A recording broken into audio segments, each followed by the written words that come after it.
When Rep. Salud Carbajal, a Marine veteran, took the mic, you could tell he wasn't there to play politics. He was there to call out failure. And across from him sat Defense Secretary Pete Hegseth, dodging every simple question like accountability was optional. This isn't Fox anymore, Carbajal snapped. And from that moment on, it was game over. He tore through the excuses, exposed the lies, and reminded everyone what real leadership looks like. Service to country, from not California, loyalty Mr. to Trump. Carbajal. Thank you, Mr. Chairman. It shouldn't come as no surprise that I have serious concerns with both the deployment of the National Guard and the Marines to Los Angeles. I served in the Marine Corps. We are trained to be war fighters, not for crowd control. Everyone here should be alarmed that the President has sent armed forces into a city against the wishes of a governor and mayor. I am concerned this administration is purposely escalating the situation with this step and politicizing our armed forces in the process. Let's call it for what it is. It's political theater. Hegseth, are the Marines in Los Angeles ordered to protect property by any means necessary? Sir, I would say the ICE officers and police officers being attacked is not political theater. The National Guard and Marines, just yes or no. Just yes or no. The National Guard and Marines have the full authority to protect federal ICE agents. Yes or no. Can you just say yes or no? This isn't Fox anymore. Just yes or no. They're there to protect federal agents and federal. Another BS answer. Under the SRUF, the use of force, are Marines allowed to fire warning shots? No. Now that's more like it. Isn't that easy? Well, I'm going to beat this drum because you refuse to take responsibility. Will you take responsibility for having made a mistake? Not to mention many people would say break the law in participating in the Signal group chat that included a journalist, your wife, your brother, where classified information was shared. Sir, every way I communicate is authorized. Okay, if you want to say that. I have called for your resignation. I didn't think you were qualified before your confirmation, and you have done nothing to inspire confidence in your ability to lead competently. You broke the law in sharing classified information, and in doing so, endangered the lives of our service members that you are responsible for. Your inability to hold yourself accountable makes you incapable to lead. This alone makes you unfit to be the Secretary of Defense. Secretary, do you think the United States should continue supporting Ukraine in its fight against Russia, a nation that is hostile towards the United States? Well, as you know, sir, President Trump is committed to peace. No, I just want yes or no answers. Today, the United States has spent billions of dollars. Yes or no? Yes or no? Over years. Just yes or no. Can I get a yes or no out of you? We continue to send. Come on. Presidential drawdown. It's that easy. Kindergartners can give me a yes or no. Yes or no. Yes, we support peace in Ukraine. Come on. Is this really leadership?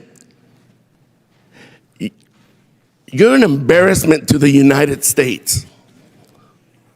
If Russia invades NATO allies, are you going to recommend to the president that we fulfill our Article 5 obligations?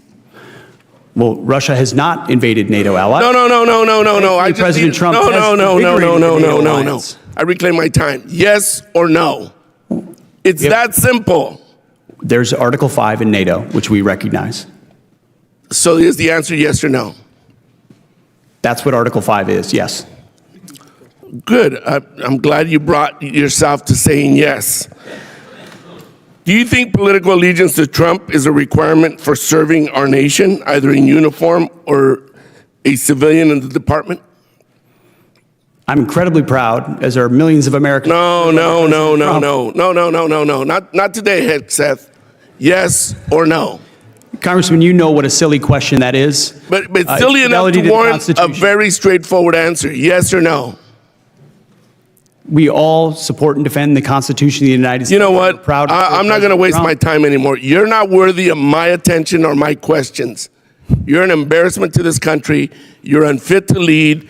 And there's been bipartisan members of Congress that have called for your resignation. You should just get the hell out and let somebody competently lead this department. Mr. Chairman, do we not have any decorum in here? Thank you very much. I yield my time. Gentleman yields back. And I would urge everybody to remember and maintain a decorum suitable for this chamber with their further comments. You can almost feel the tension in the room before Congressman Salud Carbajal even begins to speak. The Marine veteran from California isn't just another lawmaker reading from notes. He's a man who served, who knows the weight of command, and who's watching a president and his defense secretary trample the very principles he swore to defend. Carbajal starts by reminding everyone what the Marine Corps stands for: warriors trained for combat, not crowd control.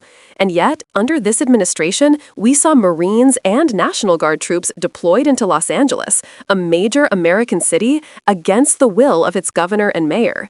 To Carbajal, that's not just a bad decision. That's a fundamental violation of trust between the government and its people. This isn't Fox anymore, he snaps, demanding straight answers from Defense Secretary Pete Hegseth, and he doesn't get them. Hegseth dodges, deflects, and dances around every simple yes or no question. It's the same act we've seen from this administration over and over again, refusing to own mistakes, refusing to take responsibility, and hide behind talking points about protecting agents and maintaining peace. Carbajal doesn't buy it for a second. He calls it what it is: political theater, a show of force designed to score points and silence dissent. And he goes even further, calling out Hegseth's involvement in a signal chat where classified information was shared, a violation that would end anyone else's career, yet somehow this secretary shrugs it off. The congressman's voice grows sharper. You can hear the controlled anger of a veteran who understands what classified means, whose brothers and sisters in arms rely on discipline, accountability, and trust. When that chain of trust is broken by the man supposed to lead them, that's not politics. That's betrayal. You broke the law, Carbajal says flatly. You endangered the lives of our service members, and your inability to take responsibility makes you incapable of leading. It's a rare moment of truth in a hearing full of evasions. Carbajal isn't shouting for attention. He's cutting through the noise, demanding accountability from someone who's shown none. And when Hegseth tries to spin his way out of the simplest questions, like whether the U.S. supports Ukraine's fight for freedom or whether we would honor our NATO commitments, Carbajal shuts him down every time. Yes or no, he keeps saying. It's that simple.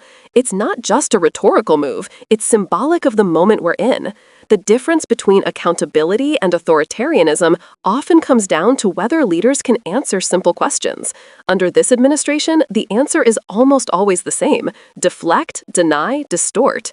And by the end, Carbajal has had enough.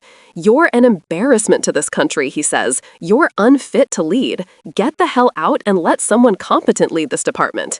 The room falls silent for a moment, the kind of silence that follows truth being spoken without hesitation. Even the chair reminds everyone to maintain decorum. But it's too late. The damage is done, not to Carbajal, but to Hegseth, who just got publicly dismantled by a congressman who refused to let him hide behind politics. This isn't just a viral clip.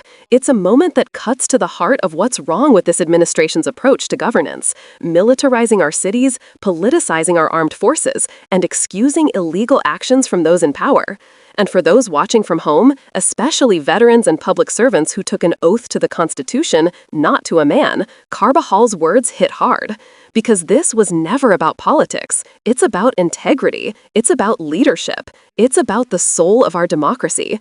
And when leaders fail to meet that moment, it takes people like Rep. Salud Carbajal, calm, direct, and unwavering, to remind the nation what real leadership sounds like.